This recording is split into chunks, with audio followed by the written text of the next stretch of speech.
Good morning, class.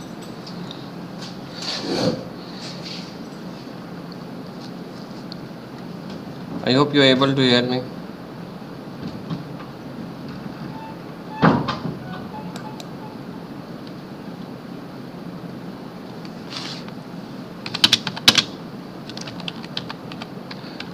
I hope I am audible without any breaks and you can hear me out. This today is a very important topic. In continuation with the topic we started up in the last lecture, that is diabetes mellitus. Today we'll talk about the treatment aspect.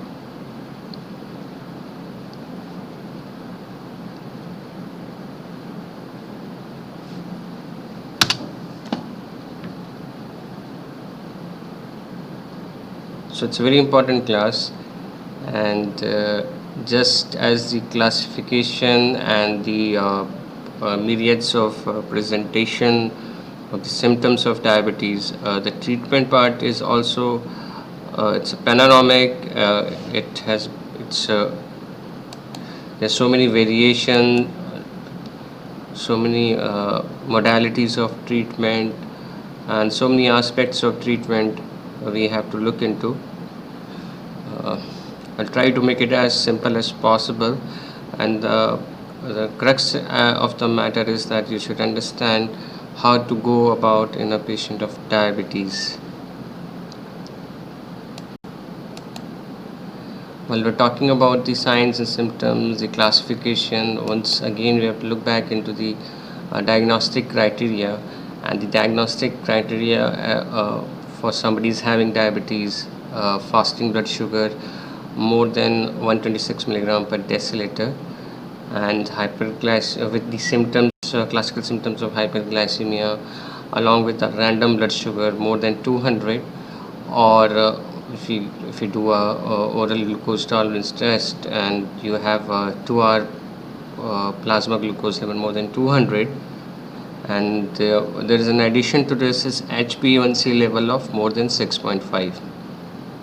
So these are the 4 diagnostic criteria, and anytime you have an abnormal report, you should get it rechecked before labeling it as a diabetes.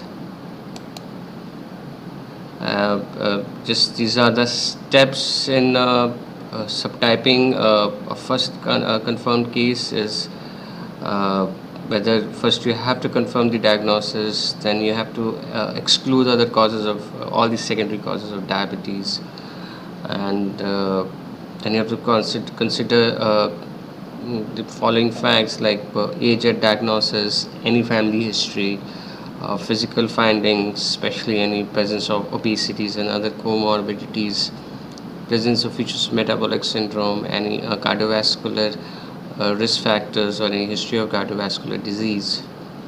Because this all is not important for the classification, it is also goes a long way in managing such patient and initiating therapy.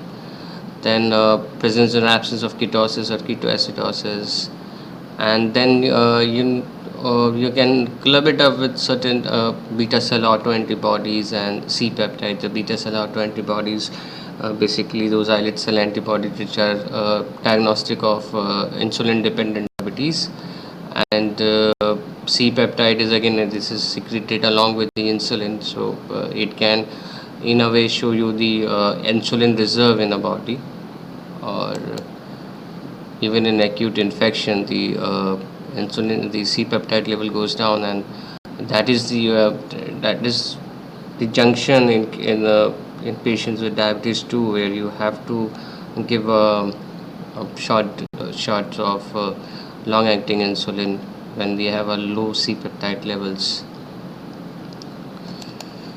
So these are the first step in identifying and subtyping in an individual. Then basically our goal is to eliminate the symptoms of hyperglycemia, to arrest any long-term complications, and definitely one point is to note it down that we also need to avoid hypoglycemic incidents, and the patient should be a hassle-free and symptom. He should lead a symptom-free life, just as a normal as possible. So the crux of the management is the five modalities: patient's education, counseling, because the patient's enthusiasm and patient's awareness of the symptoms and patient's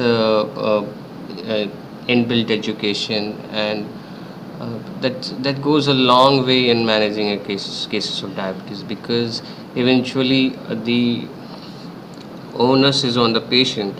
uh, Excuse me. As a physician, we can just prescribe drugs and therapies, but the as D stands for diabetes, it also stands for the discipline for the patient to stick to the lifestyle modifications, exercise regime, nutritional not exactly the restriction, but the uh, very limited restricted liberation, and uh, so proper medication, and he has to follow all this regime and all the instructions, and that's where it is being disciplined and being very aware of the symptoms, and just is very important as a part of this disease. So patient's enthusiasm is very important, and nutrition value, as we'll talk about, exercise. This is the most important and the primary mode of therapy for cases of diabetes: exercise and nutrition. Then drugs comes later on, after the trial of nutritional, exercise, lifestyle modification, and eventually monitoring, which is always important to know and to assess all the comorbidities and the complications related to diabetes, and how well it is managed, and is there uh, any alteration in the therapy you are required or not. So these five, they form the backbone of treatment. And now the treatment part is just the general approach. We have to maintain a normal glycemia. We try to arrest any progression of microvascular disease or any disease complication. And then we have to curtail the cardiovascular risk factors like smoking cessation, or treatment of dyslipidemia, for dyslipidemia, like again the lifestyle modification, exercise, and maybe you can try adding on statins, those HMG or reductase drugs, especially for patients with diabetes with one or two risk factor, with age more than 40 years of age. So that is one important uh, aspect to look into. Then intensive blood pressure control.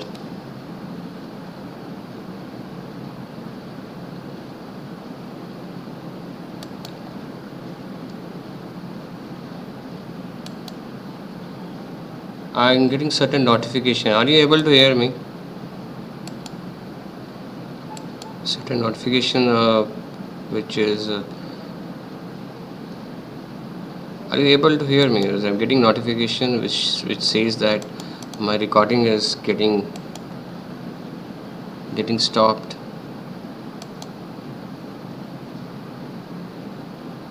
So fine. Are you able to hear me? So we can continue with the class.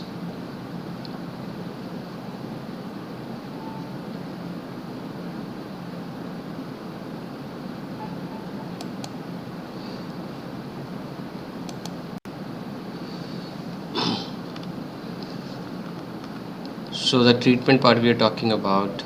So now the point is dyslipidemia we talked about, the intensive blood pressure control. Ideally the blood pressure control, we say it should be 140/90, but especially in diabetes we try to keep it as much as 130/80, as we try to maintain it 130/80, and this and the drugs which try to control the blood pressure is usually we prefer uh, AC inhibitors or ARBs, because they have, as you all know, uh, they have the potential to arrest any microvascular uh, albuminuria or proteinuria, and they are cardiovascular protective and even renal protective. So this is the best drug to start in cases of patient with hypertension and patient with diabetes. Then antiplatelet therapy, especially a patient with the cardiovascular risk factors, any one or two cardiovascular risk factors with age more than 50, irrespective of male or female, we should try initiating antiplatelet therapy in the form of aspirin in a low dose of 75 milligram. Uh, that is basically recommended for such patients. And regular monitoring of the complications are also important. And the regular monitoring we talk about, like we need to have a proper foot care, which is very important. It's again a one big topic about this foot care. You should not wear a very smugly fitting shoes, and you should always have a check on any micro abrasions in your foot. You can properly clean your foot every day, every night before going to sleep, and you should try to wear comfortable footwears, and uh, proper uh, care of the foot is very important. So then comes the other complication, like you need to have a fundus examination, look for the condition of the retina, because eye signs are again one of the early manifestation of diabetes, especially in diabetes type 2, because it is usually most of the patients are not diagnosed at the point of start of the disease. Usually they are being they are being frequently diagnosed at a later stage. So you should always look for any retinopathy, any progressive retinopathy, or through the slit lamp examination and the fundus examination. You should look for any eye changes, as well maybe microvascular changes in the eyes in the form of you have a proper staging on that. And so it can be a non-proliferative retinopathy can be taken care of, but once it's a proliferative retinopathy, we need to look for surgical modalities like laser therapy, and also regular monitoring at least yearly once optical examination is very important for such cases.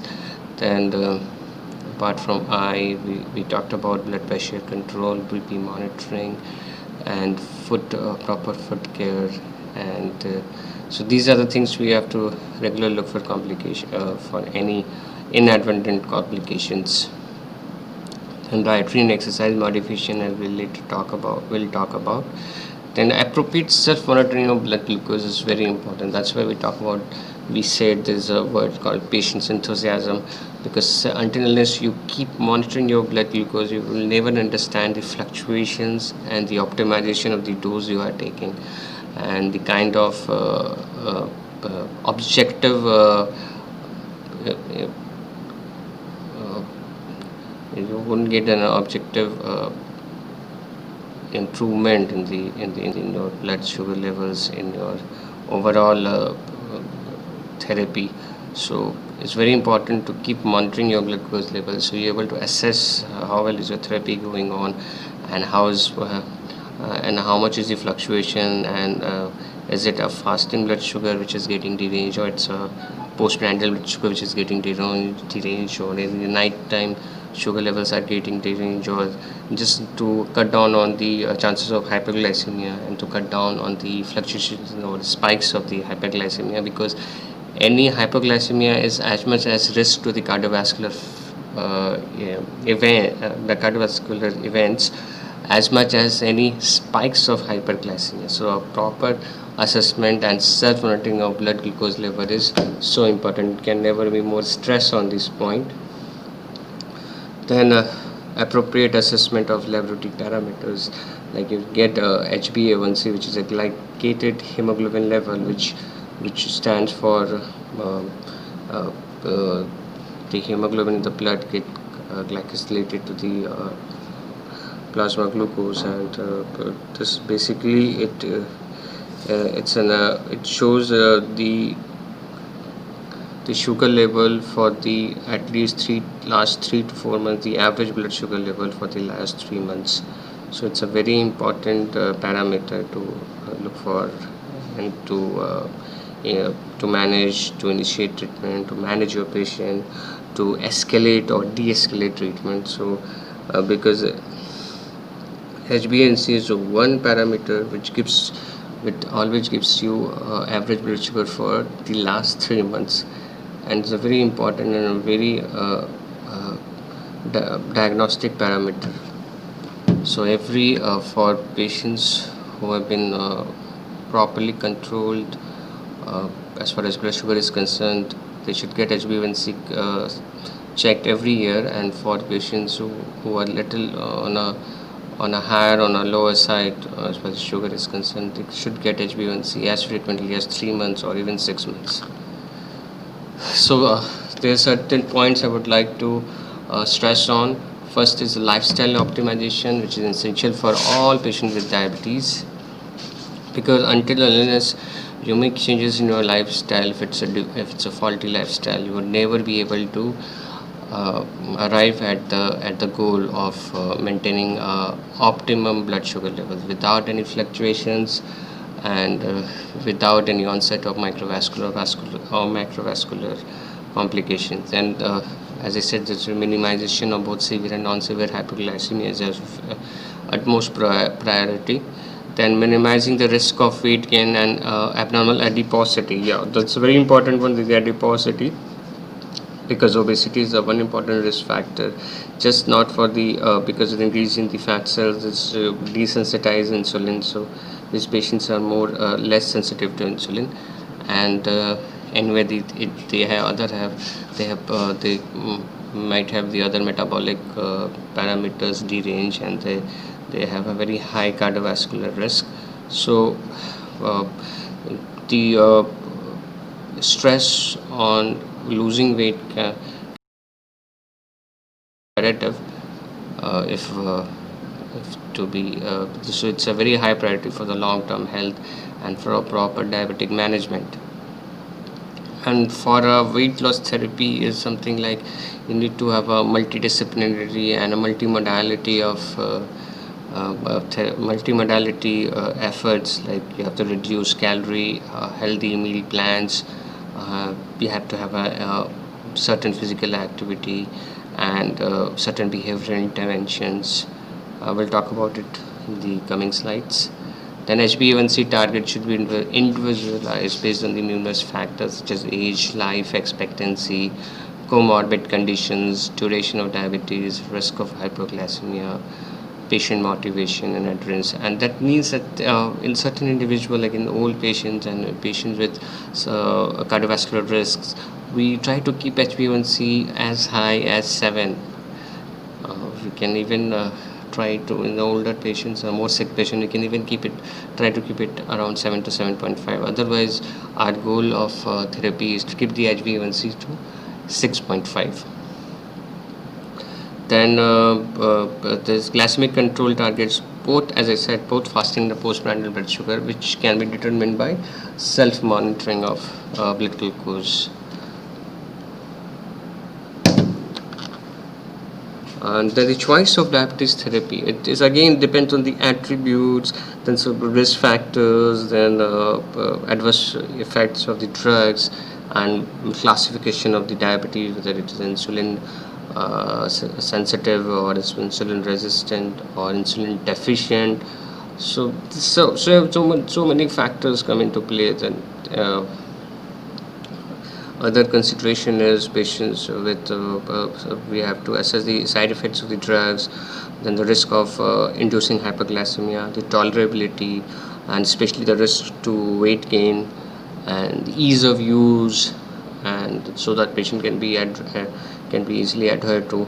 Then patient's adherence is basically even that is related to the patient's occupation, or if he's a driver, or if he keeps stay away from house for a long period of time, or if he's on insulin, the kind of insulin to be given. So the patient's occupational is one of the occupational habit of the patient is also very important. So how frequent he can tend to take the drugs, or how much gap you can keep in between the number of pills or number of insulin injections he can take. Then again, the cost and safety or risk reduction in the heart, kidneys safety, liver safety, and definitely the cost is again one very important issue, because this is one thing which have to be borne in mind for all the physicians, because this cost is one of the most important uh, guiding factor in cases of as far as therapy is concerned. Then comorbidities, as we talked about, it should be managed with comprehensive management of lipid and BP abnormalities, and treatment of other related conditions.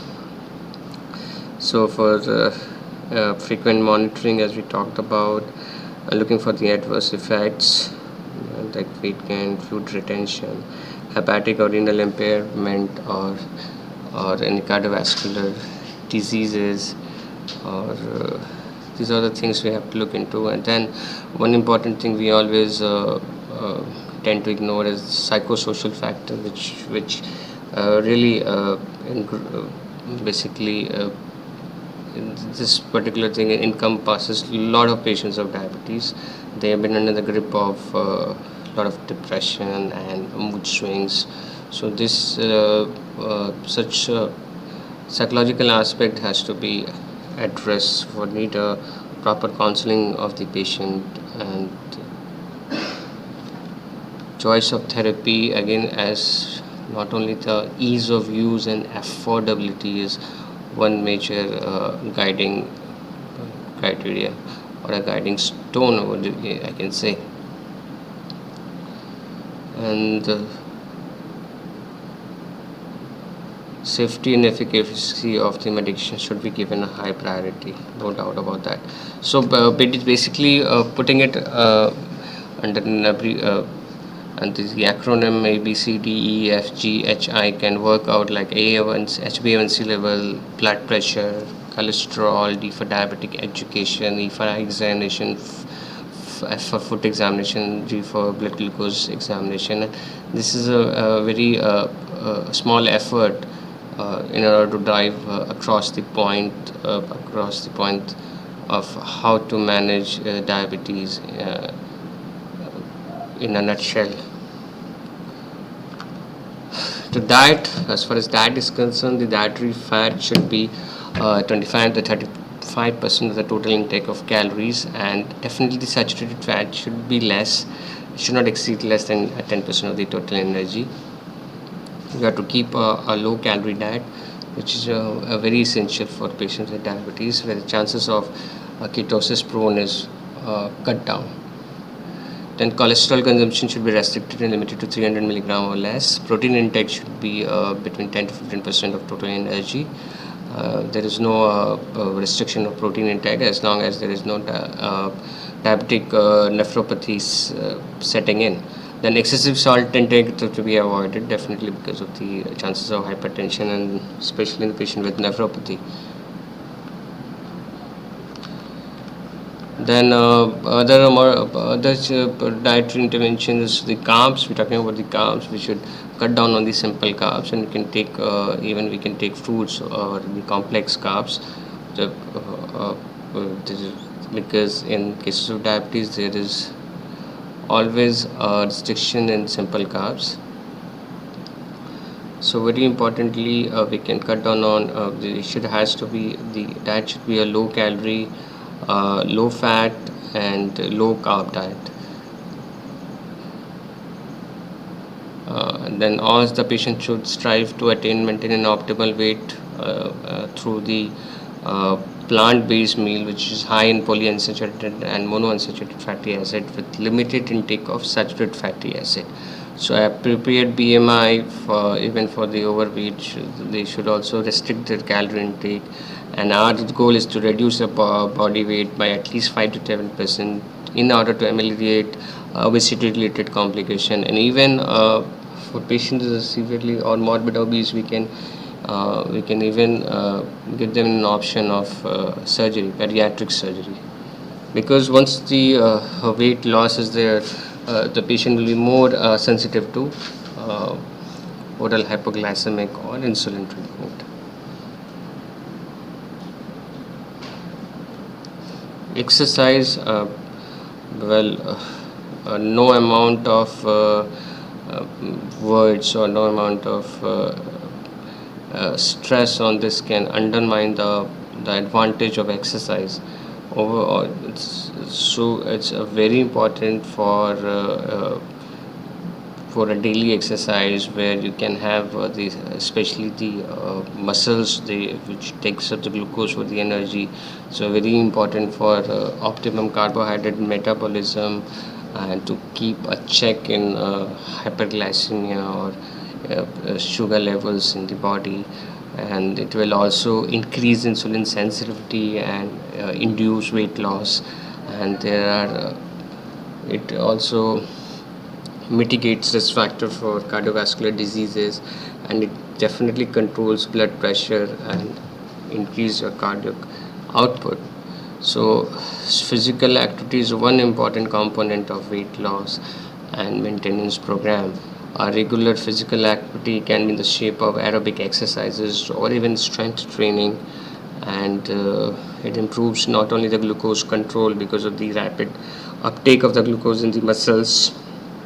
Also, it can check the lipid levels, it can check the blood pressure, and it can decrease the risk of falls and fractures, and improves the functional capacity, and that's invariably leads to sense of well-being.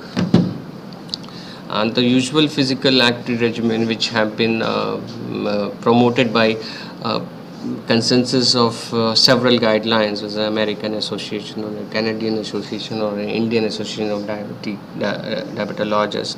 It involves more than 150 minutes per week of moderate intensity activities such as brisk walking and strength training.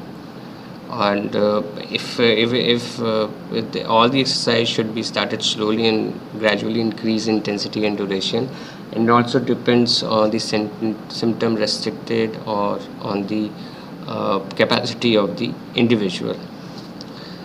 And again, the structured program can again help patients learn proper technique and establish goal and prevent injury and stay motivated, but this is not a part of everyone's bread and butter. So a structured program can really go a long way in helping patients. And now main uh, the main modality of treatment are the drugs, either the oral hypoglycemic agents or insulin. Depends on the type of the patient. That's the type. As I said, is it insulin deficient or insulin sufficient, insulin sensitive or insulin resistant, or the comorbidities like liver patients that they have a liver disease or a renal disease or in cardiovascular risk, or a patient is severely sick. So there are so many factors which goes into it. The depend on the patient's age or patient's build up, whether there is a weight loss or there is a morbid obesity. All these so many things. The patient's occupation, patient's because in and all what we are trying to do, we are not only initiating treatment, also we want to keep patients stick to their normal routines with certain alteration in his lifestyle modification, which should be healthy. Basically, the site of action of the all the oral hypoglycemic drugs in the drugs is like on liver, the metformin and thiazolidine diones, they increase glucose production by inhibiting glycogenolysis in inhibiting gluconeogenesis. Then these alpha glucoside inhibitors, they uh, they basically blocks the alpha glucosidase on brush bordered uh, part of the small intestine, from where the those starch, and they are being broken down into glucose in the more absorbable form. So these the, these alpha glucosidase inhibitors as meglitolol and acarbose, they act on this site. Then increased free fatty acid, that is so 3 chalododiones, 3 thiazolidiones, they increase free fatty acid and make the acid-poor tissue more insulin sensitive. And on skeletal mission, they decrease glucose uptake and utilization. Then you have a metformin and thiazolidinones. Actually, they increases glucose uptake and utilization. And then on pancreas, they impair insulin secretions, where you have sulfonylureas and nicotinamide, which promotes insulin secretion. So one of the very primitive drugs is sulfonylureas. They are called insulin secretagogues. We won't talk about about the pharmacotherapy part, because you must have learned in your pharmacology, but we'll definitely try to touch each and every drugs and how they are being used, even novel drugs which have come into action, and which will part. There have been so many curiosity and so many enthusiasm encompassing the new drugs which have been launched in diabetes, and you might get short questions on these novel drugs. So talking about the traditional drugs, sulfonylureas, which stimulates insulin release by binding to sulfonylurea receptors. You have a first generation one, tolbutamide, chlorpropamide, tolzamide, or acetohexamide. These only of the historical importance. Nobody uses such drugs now. They were not used anymore. The second generation drugs are glipizide, glimepiride, gliclazide, and glyburide. So glipizide, glimepiride, and gliclazide are the three drugs which stands out as a sulfonylurea, which have been used on a regular basis. So see I'll show you the action of sulfonylurea. How once the glucose is being uptaken through the GLUT4 transporter into the beta cell, then you will have there is something called potassium sensitive channels, and through which is being there is a this potassium sensitive channel. This is a site where sulfonylurea come and binds, and this is the place where once the potassium channel is inhibited, you have an influx of the calcium, and that influx of the calcium that results in the secretion of the insulin through the secretory granules. So this is the SUR, sulfonylurea. It binds to the potassium channel, this ATP sensitive potassium channel on the beta cells, and inhibits the potassium channel, and that invariably causes depolarization and influx of the calcium, and that leads to secretion of insulin.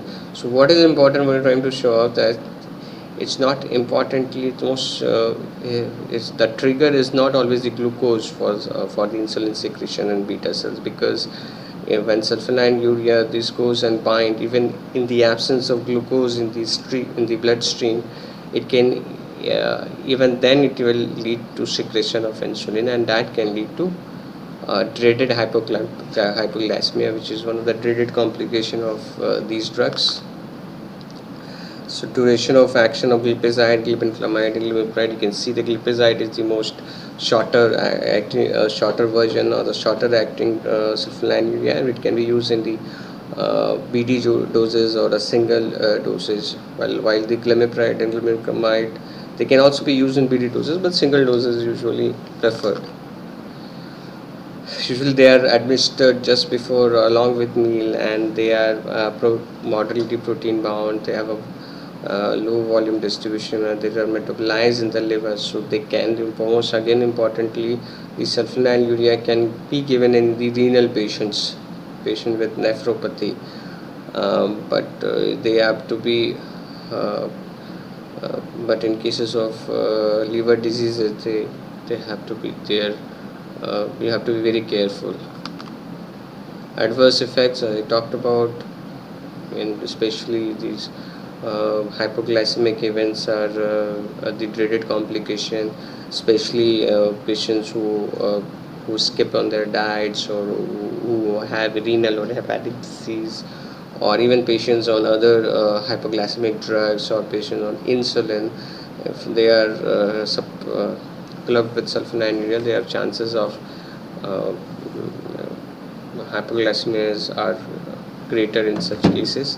GIT disturbance, weight gain, allergy, and thyroid dysfunction. These are the some other complications. Then you have meglitinide analog. This is again, its action is almost analog to sulfonylureas. The only thing is they have a shorter duration of action. As the action there, usually the T half is 4 to 6 hours, and they can be given uh, thrice daily in a thrice daily doses before each meals. They also bind to the potassium, this ATM sensitive potassium channel on a different side, uh, that in juxtaposition to the sulfonylurea binding sites. They are also very important drugs. They have almost the chemical and pharmacokinetic analogy as similar to sulfonylurea, except for the few salient features like this short acting and the less chances of hypoglycemia because of the short duration of action. And most importantly, it's a little expensive drug, so not very cost effective. Then insulin sensitizer, this metformin and fenformin. Fenformin is now not anymore marketed. Metformin is a traditional and the most important, or rather I would say the star of oral hypoglycemic drugs, which is weight neutral and cardiovascular safe. Then you have thiazolidinediones in the form of pioglitazone, rosiglitazone. So we talk about metformin. Metformin is bagonides. It increases uptake and utilization of the glucose by the skeletal muscles, and thus it reduces the insulin resistance. Then it inhibits hepatic and renal neogenesis, which decreases hepatic glucose output predominantly, and it slow down the intestinal absorption of glucose. So that's why it has a various mechanism of action, and it doesn't have a very strong doesn't cause hypoglycemic events so often. And the other thing is it can be used as a insulin sensitizer. It's a very good drug, and it is a bread and butter drug for diabetes, and it's not very expensive. It's a very important factor. It's not very expensive. It's a cost effective, and the HbA1c reduction rate is up to 1%, 1 to 1.5%. But well, that of sulfonylurea was 1 to 2%. It was a very strong potent drug. This is again a very strong potent drug, and duration of action is 8 hours. Usually started with a 5 milligram BD, or it can be increased up to 2.5 gram per day doses. And this is the only oral antidiabetic which has been approved in pregnancy. The side effect, the most predictive side effects, lactic acidosis, especially in patients with moderate renal dysfunction. So it have to be very careful, or you have to cut down on the doses in patients with moderate renal disorders or nephropathy, and it can't be given in patients with severe renal dysfunctions, and it causes a B12 malabsorption or vitamin B12 deficiency, and certain patient causes nausea or postprandial bloating, feeling of bloating and dyspepsia. So this is one of the complication of metformin, which you should always on patients under metformin, you should always inquire from them about their satiety and their postprandial flatulence and bloating aspect, because then you have to cut down on the doses of metformin. This is a diagrammatic presentation how it acts, how this metformin acts. Then thiazolidine neurons, these are two types of PPARs. These are uh, peroxisome proliferator activating receptors. This basically decreases triglycerides and increases good cholesterol, that is a high density cholesterol, and this is being used as an insulin sensitizer. It's a very important, very good, a very cheap drug, and what it actually does, it helps in the transcription of several insulin responsive genes, which helps in reversing the insulin resistance and stimulate GLUT4 expression and translocation on beta cells, and also helps in entry of glucose into muscles and fat is improved. So this is a very good insulin sensitizer. It can't be used as a monotherapy as metformin and sulfonylurea, but usually as an add-on therapy. But one important point is it helps in the insulin sensitizer, and the only thing is, as you can see, this is a diagrammatic representation of how the PPAR is inhibitors acts. The pioglitazone is the most favored drugs, and rosiglitazone have been out of favor because of certain adverse complications. This is pioglitazone. It's absorbed within 2 hours of ingestion, and food may delay uptake, and it is metabolized with the active metabolites, and it can be used usually once a day before meals or twice a day. And we try to keep the dose low because of the certain side effects, like it can cause pedal edema or fluid retention, and especially for patients with cardiovascular risk. It is one drug which is to be used with caution in cases of cardiovascular risk. It can be combined with metformin, sulfonylurea, and insulin. Alpha glucosidase inhibitors, again it inhibits intestinal alpha glucosidase enzymes like icarbose, forglipose, and miglitolol. Any starch, oligoglycoside and disaccharides, they convert into monosaccharides for absorption. And so basically it completely inhibits alpha glucosidase and pancreatic alpha amylase, and miglitolol is 6 times more potent against alpha amylase, and it decreases postprandial digestion, carbohydrate surge in glucose surge in the blood, and absorption of starch and disaccharides. So it's a direct intestinal, that is a local action, and because of that, because of exposing the bacterial, the intestinal bacteria to more glucose, it causes more flatulence and dyspepsia, and there's a plethora of GIT symptoms, and for that that's why the patient's compliance is a little less for such drugs. It can be taken at each meal, and it produces flatulence, abdominal discomfort, and even loose stool. So the patient's compliance is not very enthusiastic as far as alpha glucosidase is concerned. Then the insulin, we will talk about insulin in the next coming lecture. We have a conventional insulins, rapid acting, short acting, intermediate. The insulin have gone so many fabrications and recently advancements. So we have some beautiful insulin, some insulin with ease of administration, and some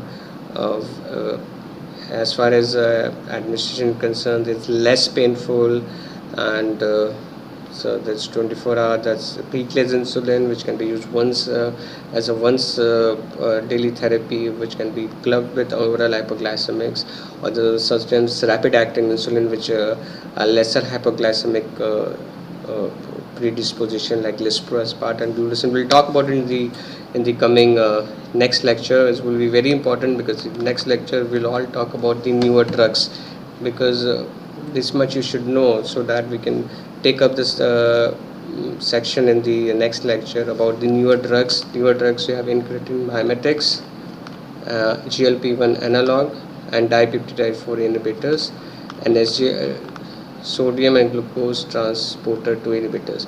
So this novel drugs, it can become as a very important topic for you. You can have MCQs, you can have short questions based on these drugs. So we'll talk about the newer drugs in the next lecture, along with the insulin treatment. we'll talk about in the last lecture, and we will also talk about the modus operandi of how to go about a patient with diabetes 1 or diabetes 2, how to instill your treatment along with the lifestyle and the general measures as we talked about. So anything you want to ask from this class regarding this lecture, anything you want to ask?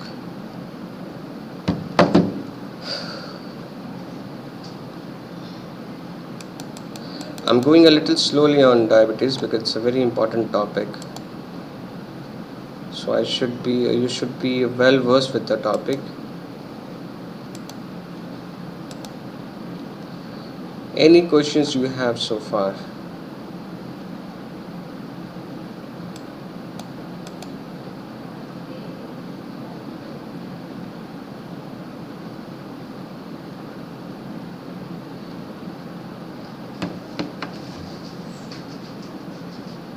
In this class, we have just talked about the diagnostic modality for diabetes and how to take up the general measures as far as diabetes are concerned. Treatment installation depends on the type of patient, on the type of diabetes, on the comorbidities, associated risk factor, and associated physical phenotypes like obesity or lean and thin patients.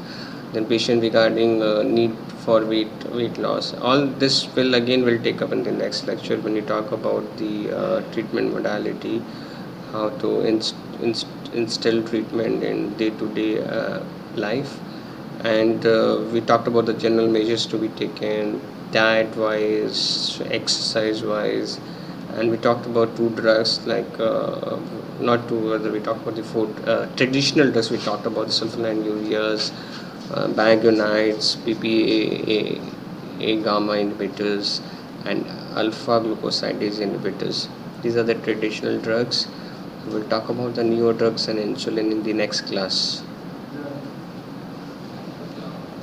Yeah, I have talked to the IT guy here. I think he has the saved all the my PPTs, and in due time I'll ask him to forward all the PPTs.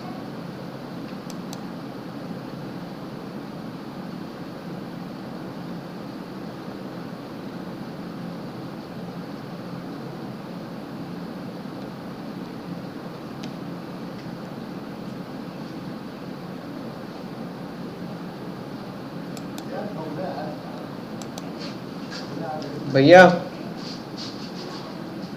भैया